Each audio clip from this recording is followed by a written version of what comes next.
And we are live.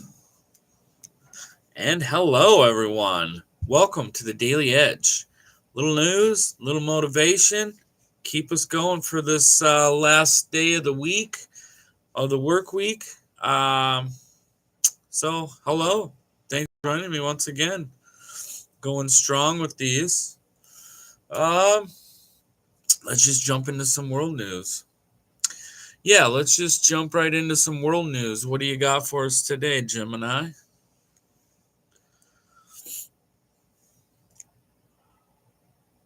Here are the top world news headlines for today, Friday, December 5th, 2025, keeping your preference for shorter answers in mind. Major international developments: Russia-India partnership. Russian President Vladimir Putin and Indian Prime Minister Narendra Modi met and signed an economic cooperation agreement extending until 2030, covering energy, trade, and strategic collaboration. Putin confirmed uninterrupted fuel shipments to India despite U.S. pressure on New Delhi to stop buying Russian oil. Gaza conflict tension: Israel's military is reportedly continuing artillery and airstrikes in Gaza despite the ceasefire agreement. Meanwhile, the U.S. is working on a plan for the second phase of the Gaza peace process and a new governance structure, with optimism from Egypt and Qatar, though Israeli PM Netanyahu remains doubtful. U.S. boat strike scrutiny: the U.S. military conducted another strike on a suspected drug vessel in the Eastern Pacific, killing 4. This brings the death toll in the campaign to at least 87 people across 22 strikes since September, drawing criticism from lawmakers for the lack of public proof. European concerns over Ukraine talks: French and German leaders, Emmanuel Macron and Friedrich Merz, expressed concern that US-led peace negotiations could pressure Ukraine into yielding territory without sufficient security guarantees. Business and tech news: Netflix acquisition. Netflix announced a major deal to acquire Warner Bros. Discovery's studio and streaming business for an estimated $72 to $83 billion. EU finds X. The European Union fined Elon Musk's social media platform X, formerly Twitter, $140 million for violating the EU's online content transparency rules. Which of these topics would you like a quick summary of? Or is there Well, let's dig into what X did exactly.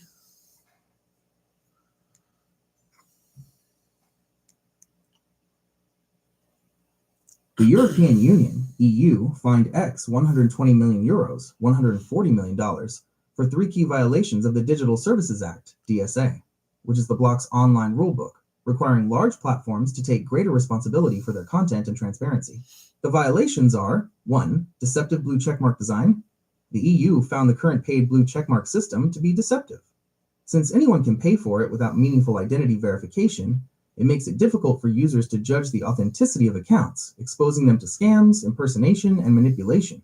2. Lack of advertising transparency. X failed to meet the DSA requirement for a publicly accessible and transparent ad repository. The EU stated that X's database is undermined by design flaws and access barriers, making it difficult for researchers and the public to see who paid for ads and whom they targeted.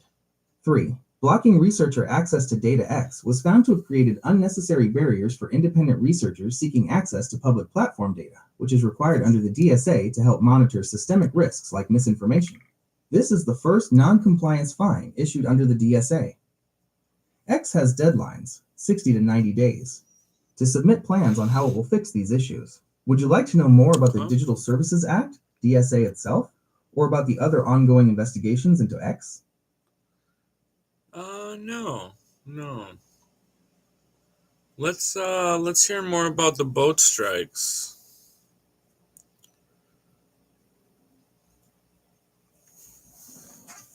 The controversy surrounding the U.S. military's boat strikes in the Eastern Pacific and Caribbean is escalating, primarily over the legality of the attacks, which are part of a counter-narcotics campaign called Operation Southern Spear. Here's a quick summary of the key developments. The latest strike: new attack. Yesterday, the U.S. military conducted its 22nd strike on a suspected drug trafficking vessel in the Eastern Pacific, killing 4 men. Death toll. This brings the total confirmed death toll in the campaign since September to at least 87 people. Pentagon stance. The U.S. Southern Command confirmed the strike was ordered by Defense Secretary Pete Hegseth, claiming the vessel was operated by a designated terrorist organization and carrying, quote, illicit narcotics. The September 2nd double tap controversy. The most intense scrutiny is focused on a specific strike from September 2nd that killed 11 people. The issue: a follow-up strike, or double tap, occurred after the initial missile attack. This second strike killed 2 survivors who were clinging to the wreckage of the boat. Lawmakers' reaction. Lawmakers who viewed classified video footage of the incident had starkly different reactions. Democrats, e.g., Representative Jim Himes, called the footage one of the most troubling things I've seen, arguing the U.S. attacked shipwrecked sailors who were in clear distress and without any means of locomotion. Many are demanding the full video's public release. Republicans, e.g., Senator Tom Cotton, defended the action, saying the survivors were seen trying to flip a boat loaded with drugs back over so they could stay in the fight, and affirmed the strikes were entirely lawful and needful. Legal question. Experts and Democrats question whether the second strike violated international humanitarian law, which protects combatants who are shipwrecked or otherwise out of action. The Trump administration defends the entire operation under the assertion that the U.S. is in armed conflict with narco-terrorists, allowing the use of lethal force. Calls for resignation and transparency.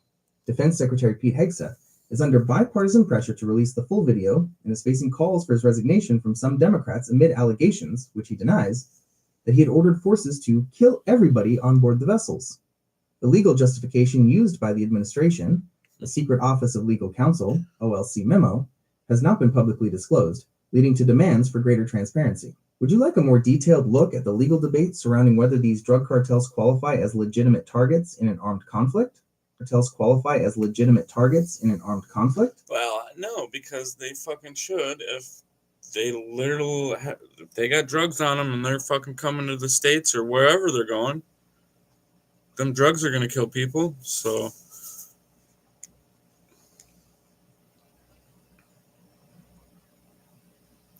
let's dig into that Gaza. What else is new going on in Gaza and over there? The situation in Gaza remains volatile, centered on maintaining the current fragile ceasefire and advancing the U.S.-led long-term peace plan. Here are the key updates. Ceasefire status. Ongoing violations. Despite the ceasefire agreement reached in October, Israeli forces are continuing artillery and airstrikes on various parts of Gaza, including Khan Yunis and Gaza City's Tufa neighborhood.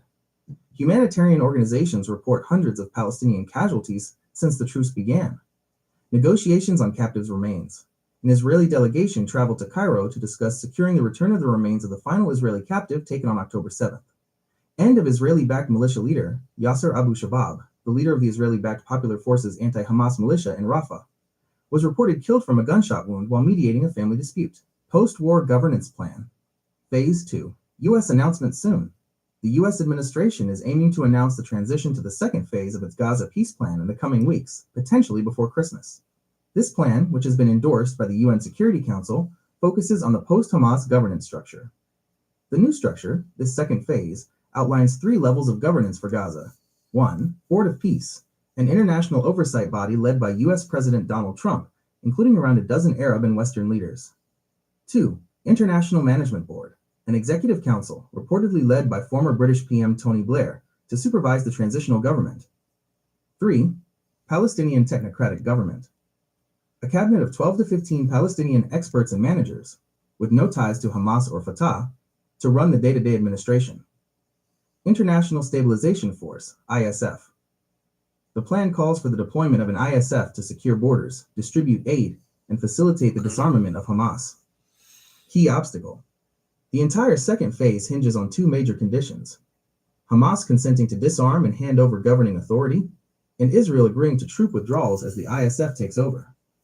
While mediators, Egypt, Qatar, Turkey, are reportedly optimistic, Israeli Prime Minister Benjamin Netanyahu has expressed doubt. Would you like to know more about the U.S. brokered peace plan details, or perhaps look at the regional reactions to these developments? No.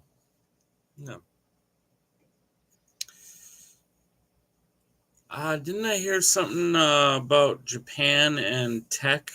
Are they doing really good and keeping up with the United States and China? I think I heard something about that. That's an excellent question, today, as Japan is definitely undergoing a major push in the tech sector, especially to regain footing against the US and China. The short answer is, Japan is not leading overall, but it is indispensable in key areas and is making a heavily subsidized comeback in advanced manufacturing. Here is a breakdown of Japan's current position. Japan's strengths. Critical niche dominance. Japan's strength is in the materials and equipment needed to make high-tech components, rather than the final consumer products or software platforms. Semiconductor supply chain. Japan is vital to global supply chains, controlling a dominant share in critical high-purity materials and manufacturing equipment. Materials, producing high percentages of essential components like photoresists, up to 90%, and silicon wafers. Equipment, leading in equipment like wafer cleaning systems and coders/developers. Manufacturing investment. The government is making massive long-term investments, like $35 billion for the startup Rapidus, to restart domestic production of 2-nanometer chips by 2027. This is a direct attempt to compete with the US and China for the fastest AI-ready components. Biotechnology. Japan is also highly ranked in the biotechnology sector. Japan's weaknesses: software, scale, and speed. In the intelligence revolution led by AI and software, Japan lags behind the US and China in scale and speed. Software and AI. Japan is rated lower in global rankings for AI research, development, and utilization. The largest advancements in large language models, LLMs, are still dominated by foreign big tech companies. Loss of global share. Japan's global market share in high-tech exports like computers, electronics, and aerospace has shrunk dramatically over the past 2 decades, with China often gaining at its expense. Business culture.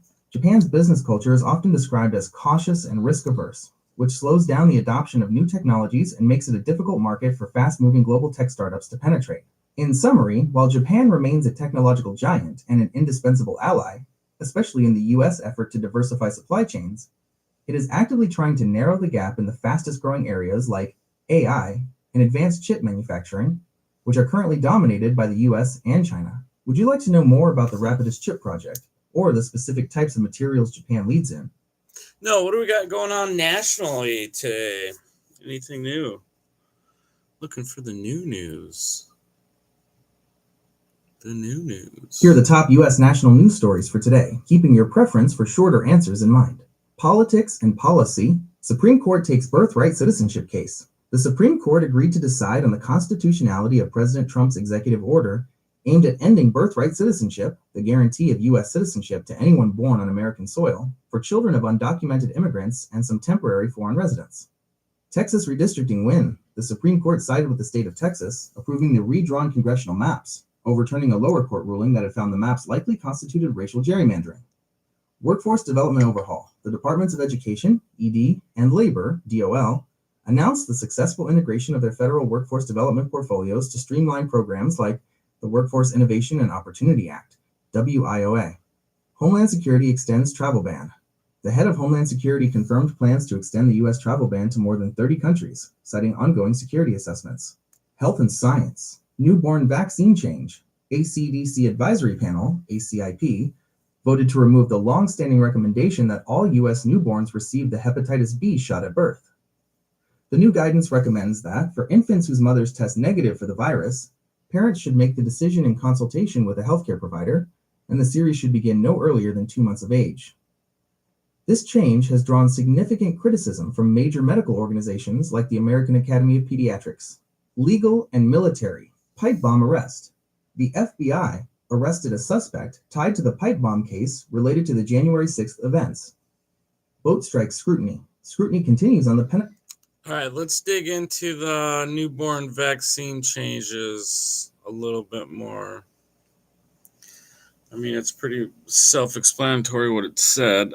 This is the most significant revision to the U.S. childhood vaccine schedule in decades, and it has caused a major split among medical professionals. The change was voted on by the Advisory Committee on Immunization Practices, ACIP, which advises the CDC to revise the recommendation for the hepatitis B, Hep B, vaccine for newborns. Here are the key points of the new guidance and the resulting controversy. The new recommendation, voted 8-3, for mothers who test negative for Hep B. The panel voted to eliminate the universal recommendation that all newborns get the first dose of the Hep B vaccine within 24 hours of birth, a recommendation that had been in place since 1991.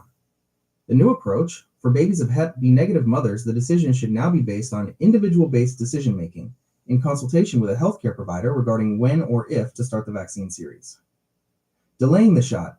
If the birth dose is skipped, the panel recommends the series should begin no earlier than 2 months of age. No change for high-risk infants. The recommendation for babies born to Hep B positive mothers or mothers whose status is unknown remains unchanged. They should still be vaccinated at birth. The controversy: this change has been met with fierce opposition from major medical groups, including the American Academy of Pediatrics, AAP. Right. Public health success. Medical experts credit the universal birth dose, first recommended in 1991, with reducing reported acute Hep B infections in children and teens by 99%. Before the birth dose, approximately 20,000 newborns a year were infected. Now, it is fewer than 20. The safety net argument. Medical organizations argue the birth dose is a vital safety net. It protects infants from infection via household members, not just the mother, or from mothers whose test results are incorrect, delayed, or unknown. Around 12 to 16% of mothers are not screened. Erosion of trust. Opponents of the change say moving the universal recommendation to individual decision-making suggests the vaccine is controversial and will confuse parents and providers, ultimately leading to lower vaccination rates and a resurgence of the disease. Panel composition. The ACIP has faced criticism because Health Secretary Robert F. Kennedy Jr. recently appointed new members who have expressed skepticism about the safety of vaccines. The recommendation still needs to be accepted by the acting director of the CDC before it becomes official federal guidance. Would you like to know more about the arguments made by the dissenting ACIP members who favored the change? What's the likeliness of a child getting Hep B from a family member that has Hep B? Not. The risk of a child contracting hepatitis B, Hep B, depends almost entirely on the mother's infection status and whether the child is exposed to other infected household members. The key points regarding the likelihood are: 1. Risk from an infected mother, highest risk. If the mother is Hep B positive, this is the most common route for infant infection. Without intervention, vaccine, and a medication called HBIG given at birth, the baby has about a 70% to 90% chance of acquiring a chronic Hep B infection during the birth process. Consequence: critically, about 90% of infants who get infected at birth will develop chronic infection, which carries a high risk of future liver cancer and cirrhosis. 2. Risk from an uninfected mother, low but not zero. For babies born to mothers who have tested negative for Hep B, the immediate risk of transmission is considered extremely low. The safety net. The argument for the universal birth dose is that it provides a safety net against the following factors. Infected household members. A child can contract the virus through close contact with another infected caregiver or household member, e.g., from an infected person's minor cut or microscopic amounts of blood on a shared item. Many infected adults are unaware they have the virus, up to 50%. Unscreened or missed status. About 12% to 16% of pregnant women in the U.S. do not receive prenatal screening for Hep B, or their status is unknown/missed, meaning a baby could fall into the high-risk group unknowingly. 3. Current U.S. infection rates. Historical success. Due to the universal vaccination policy enacted in 1991, reported acute Hep B infections in children and teens have dropped by 99%. Before the universal birth dose, an estimated 20,000 newborns per year were infected. Now the number is fewer than 20 annually. In short, while the risk for an individual baby born to a confirmed Hep B negative mother is very low, the decades-long U.S. policy of universal vaccination was intended to protect against the significant risk of chronic infection from unidentified carriers in the household or missed maternal screenings. Would you like to know more about the long-term health consequences for a child who develops chronic Hep B? No, but what about every child taking all these vaccines, and why do they think maybe that's not the way to go now?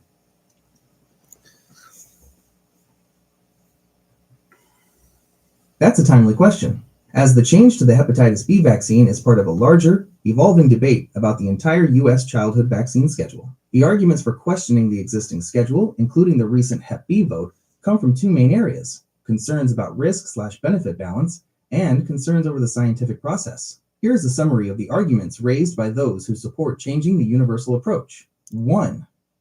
Arguments for changing the universal schedule. A. Risk stratified approach. The core argument is that universal vaccination is unnecessary in low-risk scenarios and oversteps a parent's right to informed consent. Low individual risk. In the case of Hep B, proponents argue that for a baby born to a mother confirmed to be Hep B negative, the chance of contracting the virus at birth is near zero, making a shot in the first 24 hours medically excessive. Informed consent emphasis. They argue that recommending a shot for every single baby, regardless of the mother's status, removes the opportunity for a detailed conversation between the doctor and parents about the individual risk versus benefit. The new Hep B language specifically shifts to individual-based decision-making. International comparison. Critics often note that the U.S. recommends more. So is it mandatory for a mother to get tested for Hep B then? Should be.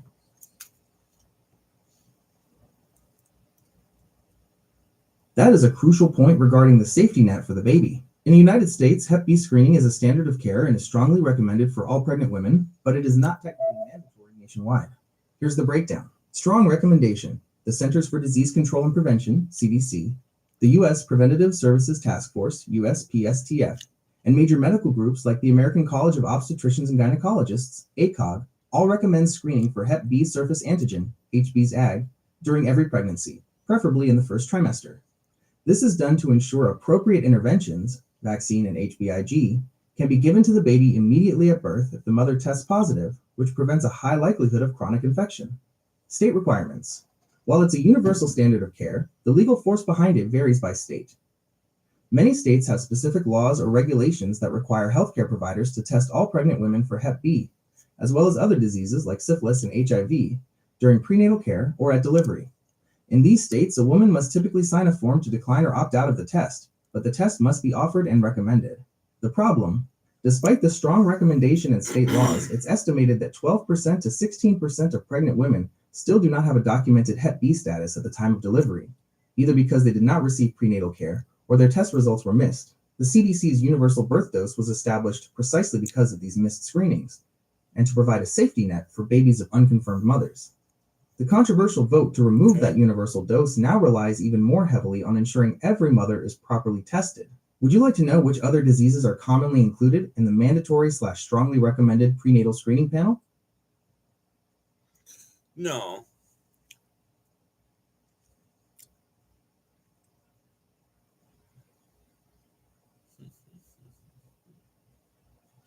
Just thinking. Okay. All right, what do we got for local news? Anything new going on today locally?